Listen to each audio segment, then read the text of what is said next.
Israeli सेना के Yemen पर हमले, होदैदा बंदरगाह पर हवाई हमले हुए हैं। हमले में बंदरगाह को भारी नुकसान हुआ है। तो ये खबर भी सामने आ रही है। इजरायली सेना ने यमन पर जो अटैक किया उसमें होदैदा बंदरगाह पर काफी नुकसान हुआ है।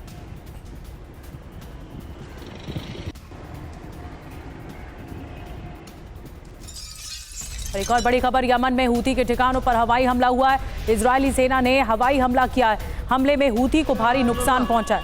ये देखिए तस्वीरें, एयर रेड सायरन की आवाज भी हमें सुनाई दे रही है और इजरायली सेना ने एक बड़ा अटैक किया है, हवाई हमला किया है।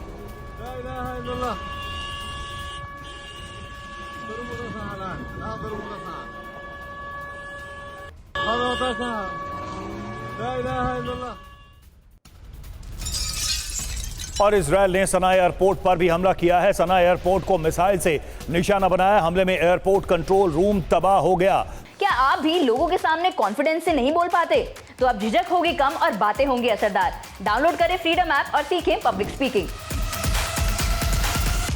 तो बदले की कार्रवाई, बदले का एक्शन भी देखिए शुरू हो गया है। और किस तरह से एयरपोर्ट कंट्रोल रूम तबाह हुआ है इस हमले में तस्वीरों में आप देख सकते हैं।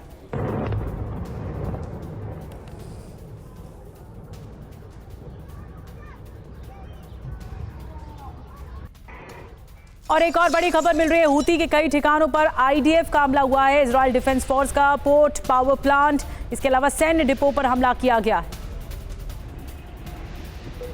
ये रीसेंट अटैक की तस्वीरें आपको दिखा रहे हैं जो अटैक किया गया है।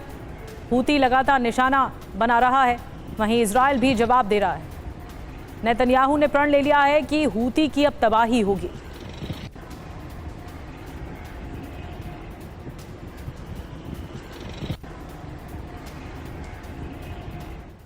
तो देखिए यमन पर इजरायल का सबसे बड़ा हमला हुआ है और किस तरीके से इजरायल अब एक्शन मोड में आ गया है, बदले की कार्रवाई शुरू कर दी। और ये होना ही था। जिस तरह से ये हमले हुए हैं उसके बाद ये एक्सपेक्टेड था कि इजरायल बदले की कार्रवाई करेगा। यमन की राजधानी सना पर हमले हुए हैं और इसके अलावा अलग अलग ठिकानों पर भी ये अटैक किए गए हैं। अब सवाल है कि ये हमले कितने लंबे चलने वाले हैं। कहां कहां सबसे पहले हमला हुआ ये आपको बता दें। होदैदा जो बंदरगाह है वहां पर अटैक किया गया है। सलीफ बंदरगाह को भी निशाना बनाया गया इस हमले में। रास कन्नातिब बंदरगाह को निशाना बनाया गया है। सना एयरपोर्ट जो कि यमन की राजधानी है सना, वहां के एयरपोर्ट को निशाना बनाया गया हमले में। सना बिजली पावर प्लांट को भी निशाना बनाया गया। ये हमले हुए कैसे ये भी देखिए। फाइटर जेट्स के द्वारा ये एयर स्ट्राइक की गई, मिसाइल रॉकेट से अटैक किया गया क्योंकि हवाई हमले ही संभव है, लैंड कनेक्टिविटी नहीं है। ऐसे में मिसाइल और फाइटर जेट से ये हमले किए गए हैं। अनुराग शुक्ला हमारे साथ जुड़े हुए हैं, रक्षा विशेषज्ञ। अनुराग सर, अगर इजरायल फुल फ्लेज ऑपरेशन चलाता है जिसकी संभावना अब दिख रही है, कितना वक्त लगेगा हूती विद्रोहियों को घुटनों पर लाने में?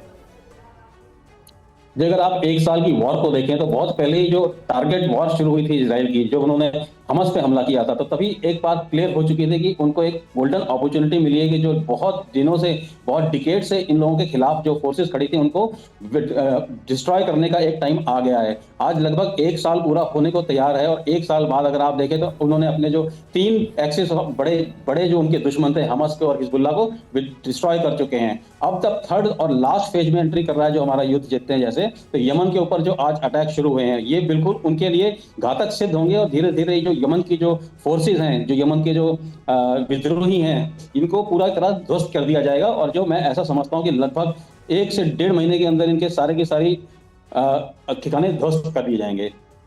जी, तो कर्नल अनुराग बता रहे हैं कि 1 से 1.5 महीने के भीतर ये पूरी कार्रवाई करेगा इजरायल, जैसा कि आशंका नजर आ रही है।